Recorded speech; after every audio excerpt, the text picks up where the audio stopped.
88 տարեկանում մահացել է Հռոմի Ֆրանցիսկոս Պապը։ Պոնտիֆիկոսը մահացել է Վատիկանի Սանտա Մարտա կեցավայրում։ Այդ մասին հայտնել է Վատիկանի մամուլի ծառայությունը։ Պապի վերջին հրապարակային ելույթը երեկ էր։ Նա հավատացյալներին դիմել էր զատկի պատգամով։ Կաթոլիկ եկեղեցու հովվապետն աղոթել էր նաև Հայաստանի եւ Ադրբեջանի միջև խաղաղության հաստատման համար։ Սուրբ Պետրոսի տաճարի պատշգամբից քահանայապետը զատկական պատգամով դիմել էր հավատացյալներին, հրավիրելով աղոթելու Հայաստանի եւ Ադրբեջանի միջև վերջնական խաղաղության համաձայնագրի ստորագրման ու կյանքի կոչման համար։ Հռոմի Պապն իր պատգամում մտահոգություն էր հայտնել Գազայի հատվածում մարդասիրական ճգնաժամի, աշխարհում մյուս հակամարտությունների կապակցությամբ, հայցելով արդար ու մնայուն խաղաղություն Ուկրաինայում եւ մյուս վայրերում։ Այս տարվա հունվարին Ֆրանցիսկոս Պապը հիվանդացել էր բրոնխիտով, որը շաբաթների ընթացքում դարձել էր քրոնիկ, այնուհետև վերաճել երկկողմանի թոքաբորբի։ Մարտի 11-ին բժիշկները հայտնել էին, որ Պապի մոտ հիվանդության կրիտիկական փուլն անցել է, նշելով, որ նա հիվանդանոցում կմնա եւս մի քանի օր։ Ֆրանցիսկոս Պապը ծնվել է Արգենտինայում։ Նա կաթոլիկ եկեղեցու առաջնորդ է ընտրվել 2013-ին Բենեդիկտոս 16-րդ Պապի հրաժարականից հետո։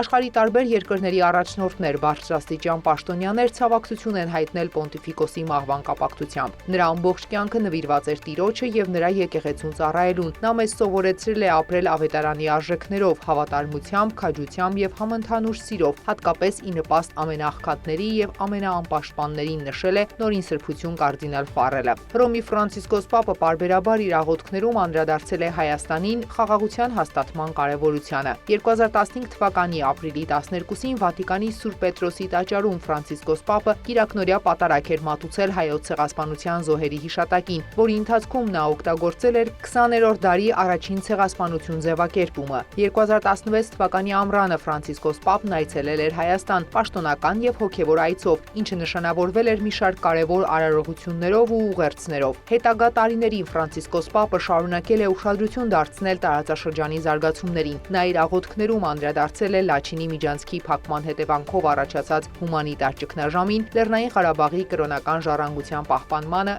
եւ այլն։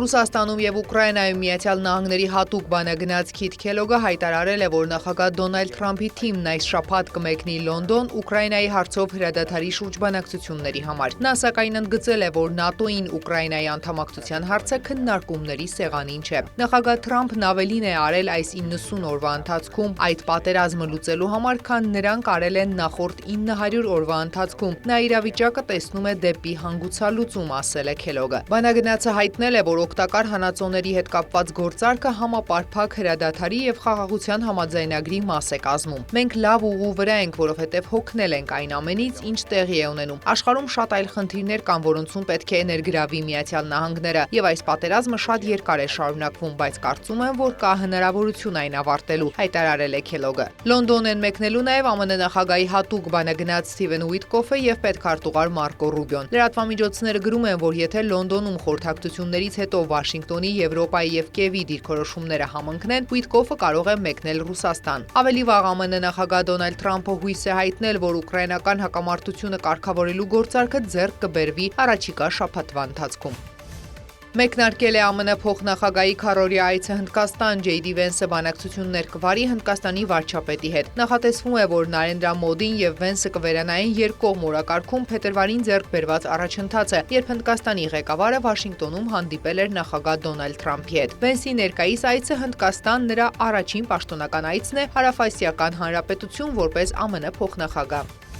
Թեհրանը դրական է գնահատում Իրանի եւ Միացյալ Նահանգների միջև Հռոմի բանակցությունների մթնոլորտը։ Իրանի արտաքին գործերի նախարար Աբբաս Արաղչին գրառում է կատարել X-ի միկրոբլոգում, հավելելով, որ զգուշավոր լավատես է բանակցությունների հեռանկարների առումով։ Հռոմում համեմատաբար դրական մթնոլորտը հնարավորություն է տվել առաջընթացի հասնել հնարավոր գործարքի սկզբունքների եւ նպատակների շուրջ, գրել է նա։ Ըստ Արաղչիի, իրանական կողմը բանակցությունների ընթացքում հասկացրել է, որ իրանցիներից շատերը կարծում են, որ 2015 թվականի Իրանի գործարքը, որը նաև կոչվում է գործողությունների համատեղ համապարփակ ծրագիր, այլևս բավարար չէ Իրանի համար։ Ավելի վաղ Օմանի արտաքին գործերի նախարարը Միացյալ Նահանգների եւ Իրանի միջև բանակցությունների երկրորդ փուլից հետո հայտարարել է, որ բանակցային գործընթացը թափ է հավաքում եւ հնարավոր է դարձնում նույնիսկ անհավանականը։